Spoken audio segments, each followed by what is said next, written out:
Budget 2025 इस साल का one of the most important events में से एक है, जिसमें हमारी finance minister Nirmala Sitharaman will present the budget in the parliament on February 1st 2025.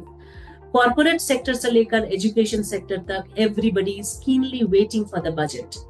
Hello and welcome, my name is Shruti Sarkar and you are watching Good returns.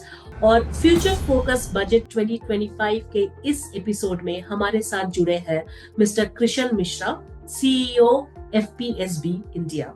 Welcome mister Krishna. Hello, Shruti, and thank you so much for inviting me here.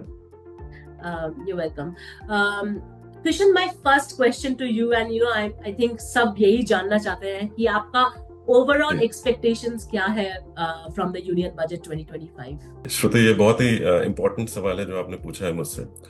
पहली चीज तो ये है कि जिस दिन budget आता है, मेरी एक रिक्वेस्ट है फाइनेंस मिनिस्टर से कि उस दिन वो हर भारतीय को ये बताएं कि आप भी अपना बजट बनाइए, क्योंकि हमारे देश में एटलीस्ट 27% लोग ऐसे हैं जो अपना बजट बनाते हैं. तो अगर एक मैसेज उनकी तरफ से जाए कि हर व्यक्ति अपना बजट बनाए तो भारत को बहुत फायदा होगा उससे.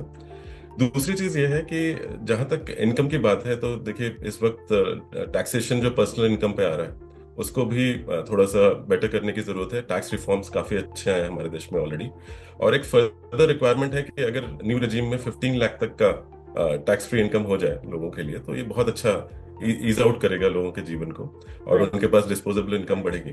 और अगर डिस्पोजेबल इनकम बढ़ती है तो फिर देश का ही विकास होता है आगे जाकर के. तो मुझे लगता है कि अगर हम थोड़ा सा इस पर ध्यान दें फाइनेंस मिनिस्ट्री की तरफ से तो बहुत हेल्पफुल होगा.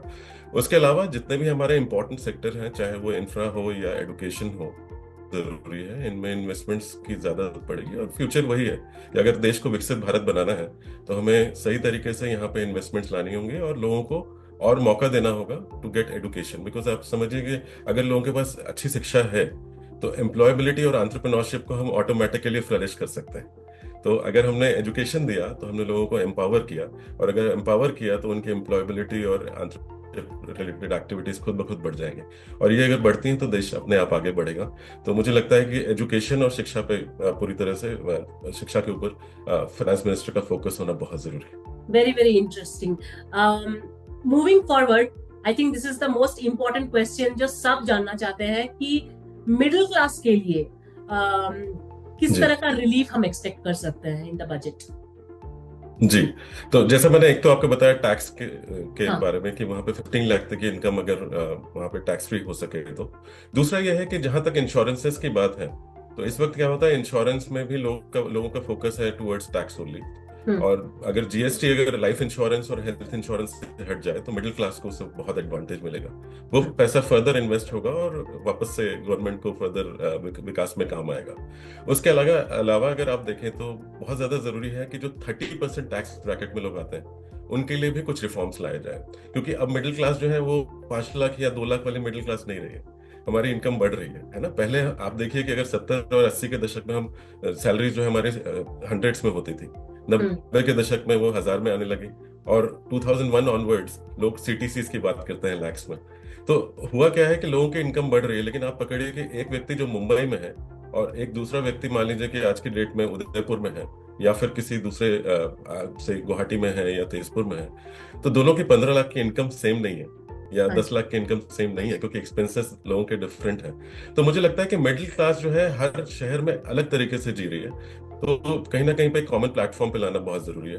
देखिए, हमारी मिडिल क्लास आज की डेट में एस्पायरिंग मिडिल क्लास है जो ग्रो कर रही है, उनके पास डिस्पोजेबल इनकम ज्यादा है, और उनको फ्यूचर में इन्वेस्टमेंट और इंश्योरेंस के प्रति जागरूक होना बहुत जरूरी है. देखिए, लाइफ में सेविंग्स और सेविंग्स की जब बात करें और प्रोटेक्शन की बात करें तो उसके अलावा एक फ्यूचर रिटायरमेंट की प्लानिंग के लिए भी उनको बहुत जरूरत पड़ती है. तो अगर मिडिल क्लास के लिए प्रॉपर डिस्पोजेबल इनकम होगी और सपोर्ट मिलेगा थ्रू रिफॉर्म्स, वेदर टैक्स में हो, इंश्योरेंसेस में हो, और उसके अलावा अगर जैसे होम लोन में कुछ बेनिफिट्स मिल सकें, क्योंकि आप देखिए कि घरों के प्राइसेस भी बहुत ज्यादा बढ़ रहे हैं. मिडिल क्लास के लिए आज की डेट में घर खरीद पाना अब बहुत मुश्किल हो गया है. तो कहीं ना कहीं पे कुछ रिफॉर्म्स की आवश्यकता है जिससे मिडिल क्लास को सपोर्ट मिले. और इतना तो हम जानते हैं कि मिडिल क्लास ही वो क्लास है जो टैक्स पे करती है, तो उनके लिए जितने ज्यादा सपोर्ट हम ला सकते हैं देश के लिए वो ज्यादा अच्छा होगा. इनकम के बारे में बात की है, एक्सपेंडिचर के बारे में बात करें, थोड़ा बहुत इन्फ्लेशन के बारे में भी बात की है. कहीं ना कहीं I think that is my opinion that sometimes people are not aware कि उन्हें कहाँ invest करना चाहिए, especially in the rural India, right? जहाँ पे जी लोगों जी को awareness नहीं है कि कौन सा education scheme is probably free, online उतना एक्सेस भी नहीं है. तो आपको क्या लगता है कि रूरल इंडिया के लिए किस तरह का रिलीफ, किस तरह का पॉलिसीज या schemes will be better, should be presented in the budget?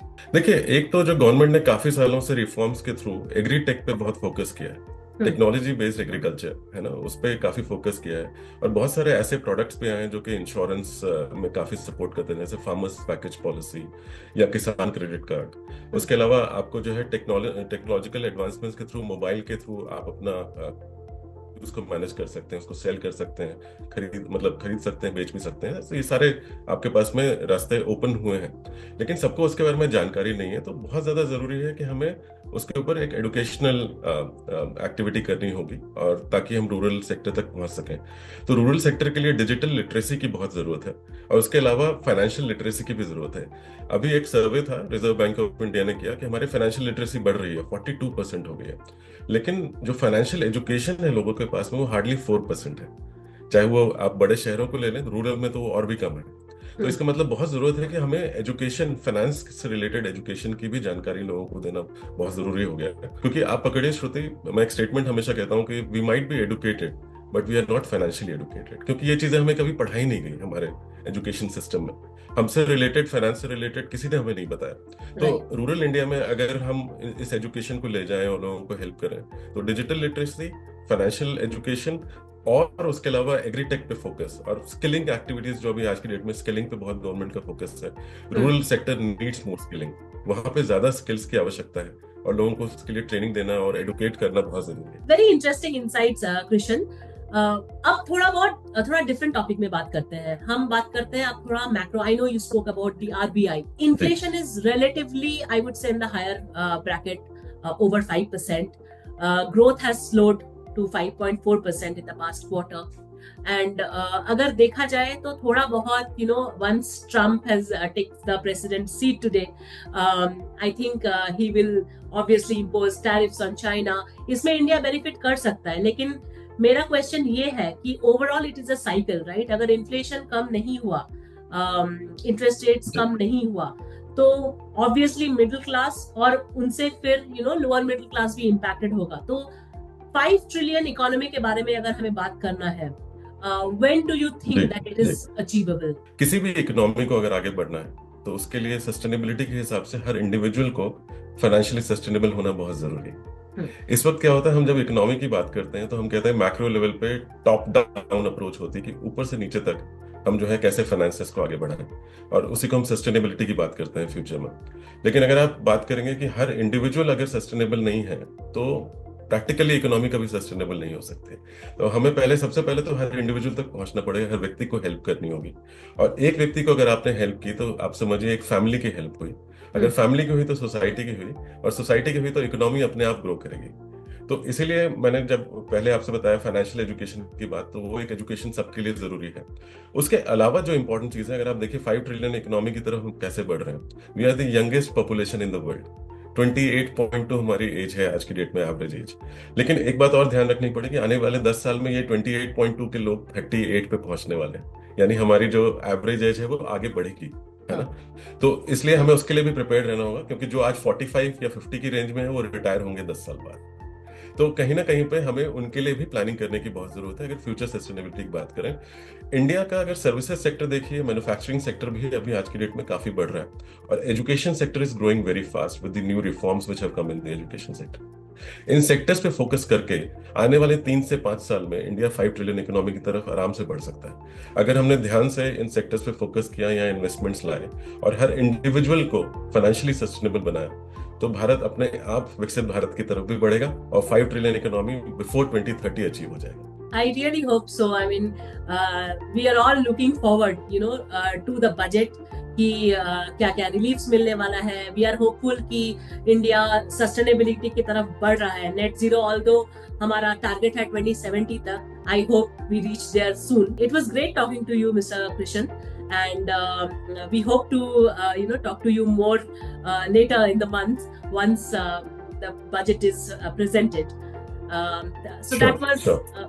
that was Mr. Krishan Mishra, CEO of FPSB India. Thank you so much, viewers, for watching us.